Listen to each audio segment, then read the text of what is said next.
kelompok.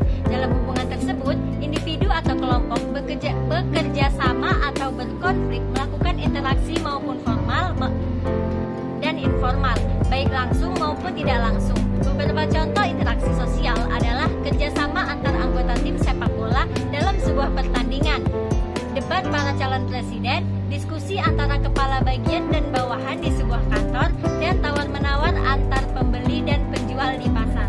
Adapun faktor yang mempengaruhi interaksi sosial, yang pertama yaitu dorongan kodratis sebagai makhluk sosial, yang kedua dorongan untuk memenuhi kebutuhan, yang ketiga dorongan untuk mengembangkan diri dan mempengaruhi orang lain melalui imitasi, sugesti, identifikasi, simpati, dan empati. Menurut sosiologi Charles P.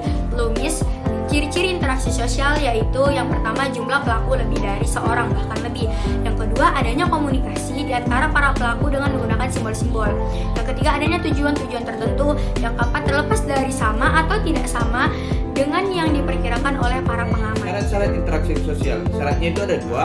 Yang pertama, kontak sosial berasal dari bahasa Latin con atau cun yang berarti bersama-sama dan tango yang berarti menyentuh. Jadi secara hafalah kontak adalah bersama-sama dan menyentuh fisik.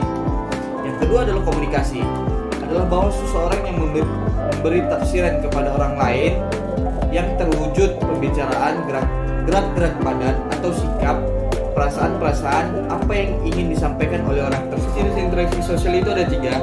Yang pertama, interaksi sosial antar individu dan individu. Pada saat dua individu bertemu, interaksi sosial sudah mulai terjadi walaupun kedua individu itu tidak melakukan kegiatan apa-apa.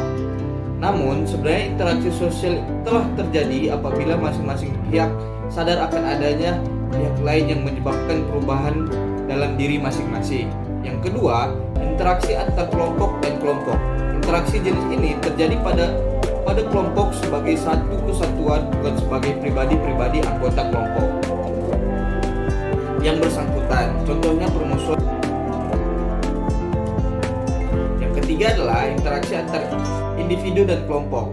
Bentuk interaksi di sini berbeda-beda sesuai dengan keadaan. Interaksi tersebut lebih mencolok manakala terjadi perbenturan antar kepentingan per orang dan kepentingan